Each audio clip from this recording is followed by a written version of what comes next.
up, y'all? It's your girl Sakina, and I'm back for another review. This is my review for Insecure. This is season 5, episode 8. Y'all, we only have 2 more episodes left, so we're gonna see what the last 2 episodes give. I hope that they give us a little more than what we've been given overall throughout this season. Honestly, I will say that I did enjoy this episode, so it did it for me. But I'm definitely interested to see what these last 2 have to give.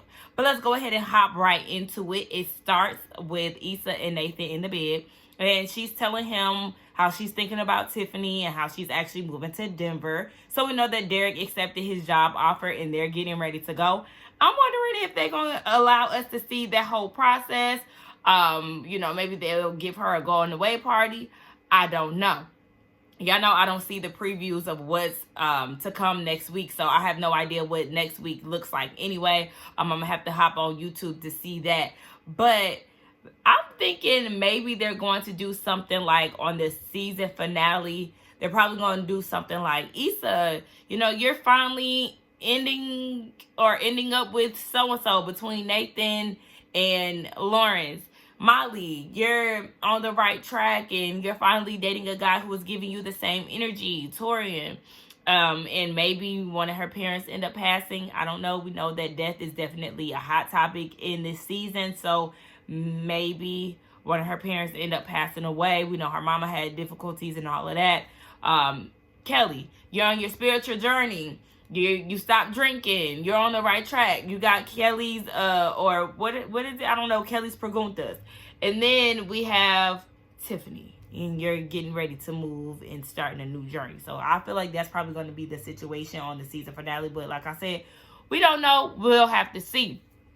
So yeah, they're talking about that, and then they go to the bathroom, and she's wearing his chameleonaire shirt, and she was like, "Yeah, I had this for a little bit. I've been keeping it ducked off. It's mine now." And he was like, "Yeah, I've been leaving shirts here and leaving all these things here." And she was like, "It sounds like it's becoming me casa is we casa." So then he was like, "Well, should we move in together?"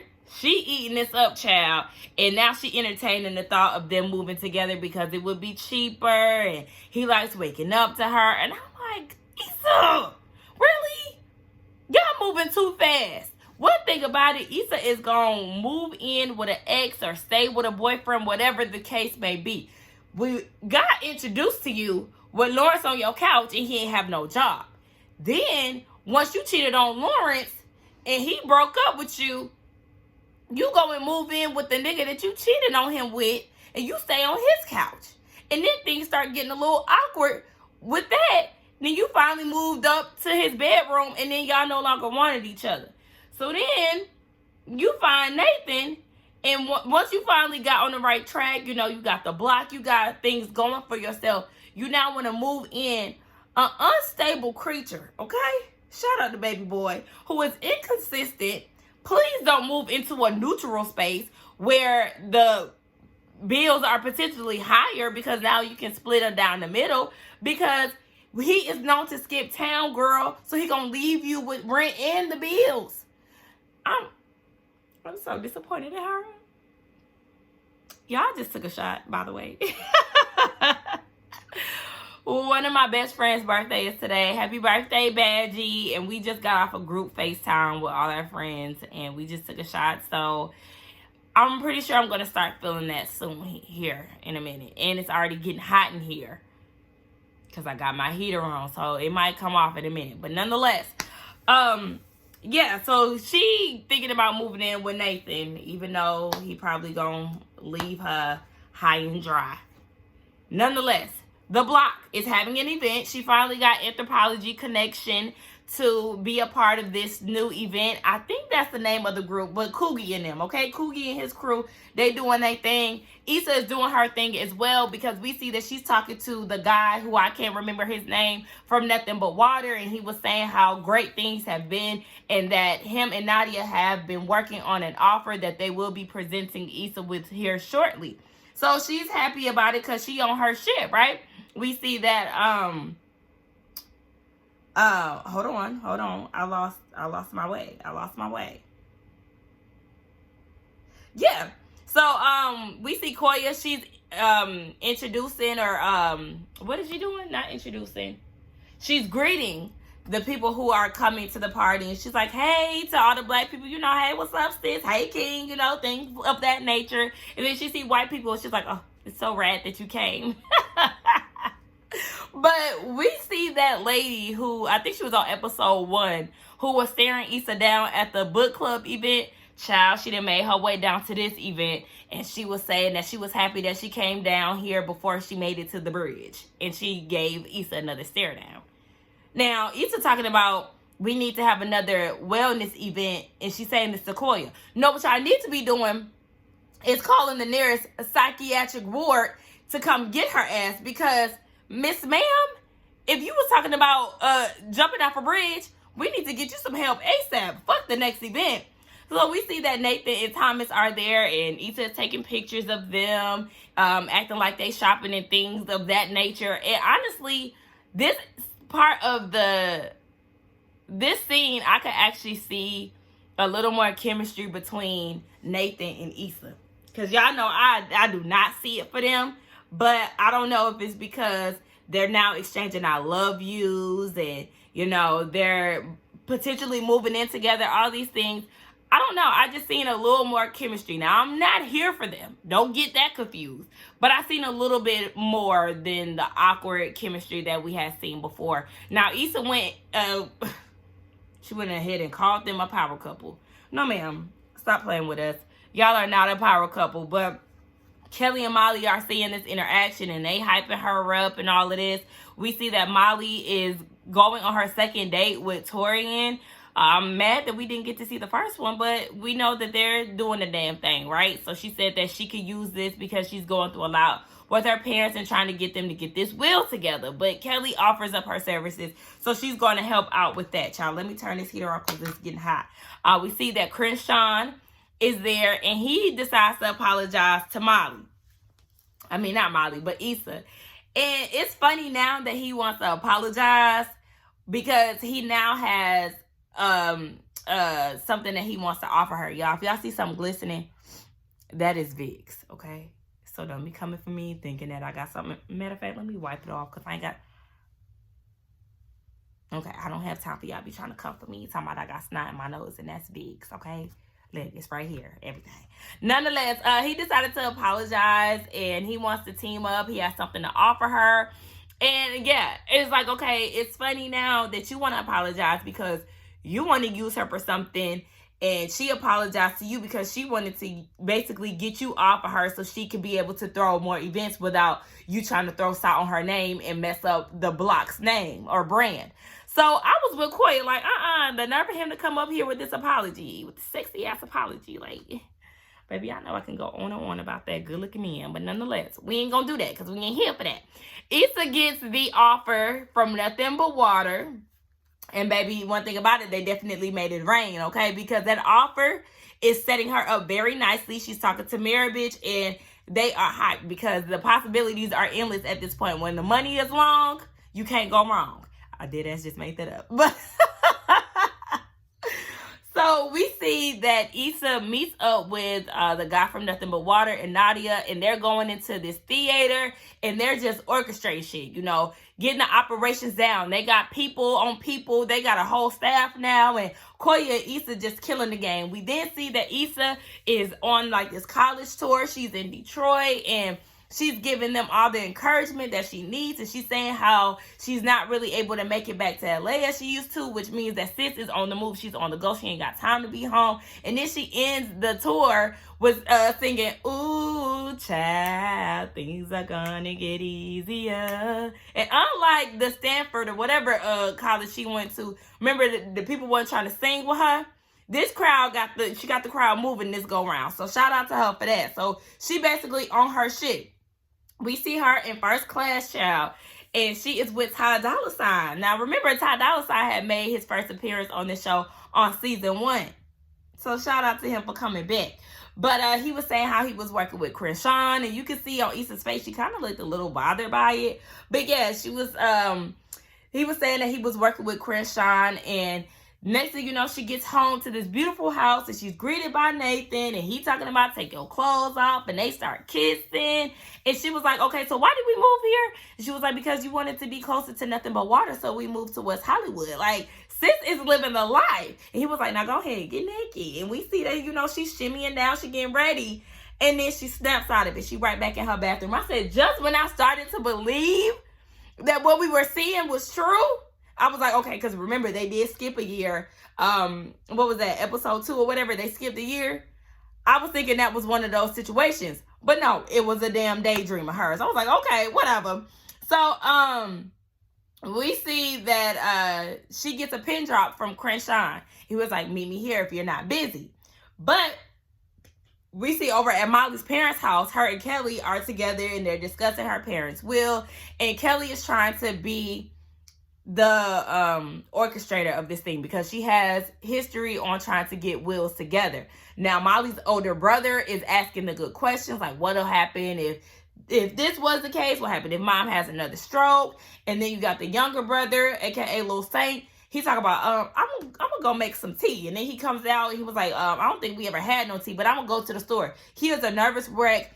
The dad is a nervous wreck because he's just like, I've worked my ass off for 50 years and I don't have anything to show for. Unfortunately, that is the life of a lot of hardworking people, especially just us average folks. It's a sad thing to see, child. But you can tell that her dad is very insecure about this. But Kelly is like, you can actually put some money towards your grandchildren. Let's go to the bank. We can get this thing popping off. And then next thing you know, Kelly and Issa's mama, they start popping off a relationship of their own. They start having all kind of conversation. And I didn't really capture in my notes what they was talking about, but they was having a good old kiki. Moving back over to Issa and Crenshaw. Issa was like, nah, I don't think it's a good idea for us to work together. But he was like, hold on, wait, hear me out. Like, I got this venue that I feel like we could rent out. It's a good space, yada, yada. Like, he's really just trying to convince her that this is a good place. And he was like, I'll send you a proposal for the event space. So then we see that she actually decides to move forward with it. And Koya looks so good. I love the skirt. I loved her outfit. Koya is so pretty. I love the hairstyles that they were giving her this episode. I actually follow her on Instagram. She does a whole lot of reels, but she is funny. So yeah, we see that we get another dream sequence where she's actually being offered olive brownies from one of his workers. Remember the guy who was looking at her funny when she came to apologize to Crenshaw? Now he's the one offering olive brownies and she's eating them and they all decadent and whatnot. There was what is it? There what? Oh, it looks like it says busing, but I think I meant to say buying. It looked like they bought the We Got Y'all building. Am I the only one who caught that? But the building that they were in front of looked like We Got Y'all. So it's the event space, and we see that she's outside, and next thing you know, a bus rides by with nothing but water, and Ty Dolla $ign is on it, and she's feeling some type of way. It all makes sense. Okay, we're going to bring that back. And then we also see that Tyra gives her the key to the city. I didn't like Tyra's wig, and Nadell sure didn't like Issa's wig. I said, girl, what is this? We don't like this. Take that off now. But we see that she goes home, and she's greeted by Nathan, and she's like, wait, why didn't we move to a different house, a bigger space? And he was like, because we on our entrepreneurship, like, we on the ground, we hustling. Now, Trina done called me, and she said that, something wrong with the toilet. Sis, go ahead and handle that. So, she in this nice outfit. She got the key to the city and whatnot, but she got to go plunge toilets. She's still out here working 2 jobs, working her ass off. And then, so Lawrence ends up being a part of this dream. And she's like, hold on, wait. What you doing here? He trying to kiss her. And she like leaning back, like trying to avoid kisses and whatnot. And then next thing you know, she snaps out of it. So we already know that sis has choices that she needs to make, right? She's seeing her life one way if she signs with Nothing But Water. And then she's seeing her life another way if she decides to go more on the independent route with Crenshaw. So she got choices in the past to get her where her...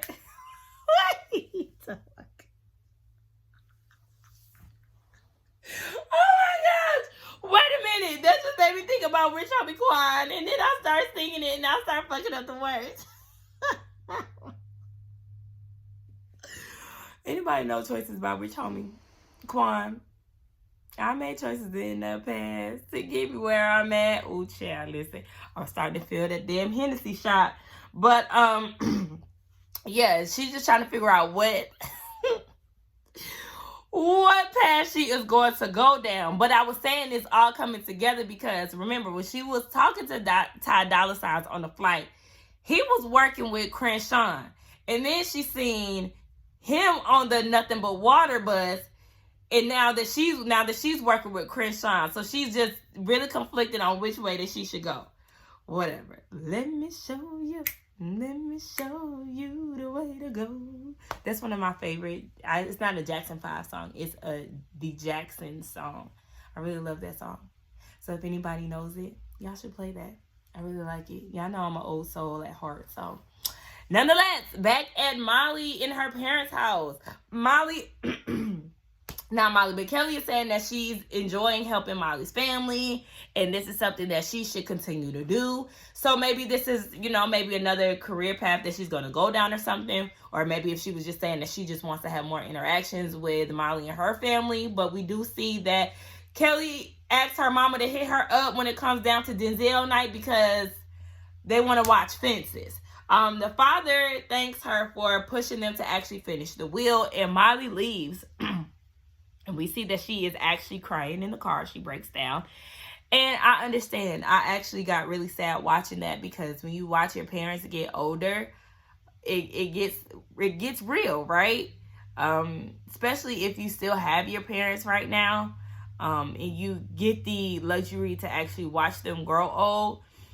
And then to potentially never have them in your life anymore. That's very hard to deal with. So I definitely felt for her in that moment. And she gets a call from Torian, who is getting ready to go on this date, and he was asking her, what kind of wine you're in the mood for. And she was like, really, I just had a long day with my parents and I don't think I'm really up for it. So he was like, no, I understand, just call me if you need anything. And she gets home and Issa ends up talking to her. Well, actually, before Issa calls her, we see that Issa is thinking about her choices. And she's wondering why Lawrence was in her dream. Because she ain't thinking about him. And Mary bitch was like, girl, please, don't forget that you definitely called him a few weeks back. So we know that it's been a few weeks after this whole phone call, and there hasn't been any type of communication between the two of them. So Mary bitch is just like... the voices in your head is saying that things aren't over. And the voice is me, mirror bitch. So she ends up calling Molly, and she was telling her how, she doesn't know what to do. And Molly is like, either way, you're going to be straight. Like, you already know what you want to do at the end of the day. So just follow your gut. So they get off the phone, and Molly gets a DoorDash message, a DoorDash at her door. She was like, I ain't order no wings. And the lady was like, girl, shit, these yours. Go ahead and take them. And it was from Torian. She gets a text from him, and he was like, wings and wine make everything better or something like that. And I said, oh my God. We love a mindful man. I'm actually liking this vibe between the two of them. They work together. So they get, the lifestyle of being a lawyer. He just seems like he's really into her, and it's not something that they're actually trying to rush into like Molly has done in the past. So I'm really here for Torian. Like, go ahead, Leonard. Y'all know that's the guy from the original Wildin' Out. Y'all, anybody who watched Wildin' Out from back in the day, that's Leonard. He always made me laugh. They was always talking about his hairline receding and whatnot. Yeah, shout out to him. So then we see that Issa and Nathan are at Issa's house, I think. But she keeps hearing Lawrence, and it's freaking her out because Nathan was saying that he wants her happy, and then that's when she hears Lawrence saying that he wants her happy, and she's freaking out. She don't know what to do. But one thing about it, sis got more choices to make outside of her career. You gotta figure out what kind of man you gonna deal with, Miss Ma'am. You gonna choose Nathan or Lawrence? Honestly, I need you to get the fuck on with Nathan. I don't need to see y'all together at this point. It doesn't, y'all don't fit. Like, it was what it was when y'all first met, but now it's just like, girl, we could go without him. I don't know how you gonna deal with old boy and his baby. Trust me, take it from me, okay? You don't want to deal with no nigga who got babies. Not seriously, anyway. Nonetheless, I'm feeling this shot, y'all. I didn't really love this review. I don't know. It's just, I feel like I rushed through it, but at the same time, it really wasn't too much to give anyway. But let's get down in the comments to talk about it. Don't forget to like, comment, and subscribe to my channel. Ooh, y'all, I'm hot. I got this damn thermal on. I'm in my pajamas, y'all. I didn't even try to get dressed for y'all today. But it's okay, shit, because y'all love me regardless, and I love y'all as well. But yeah, let's get down in the comments and talk. Don't forget to like, comment, and subscribe. And I will see y'all in the next one. Bye.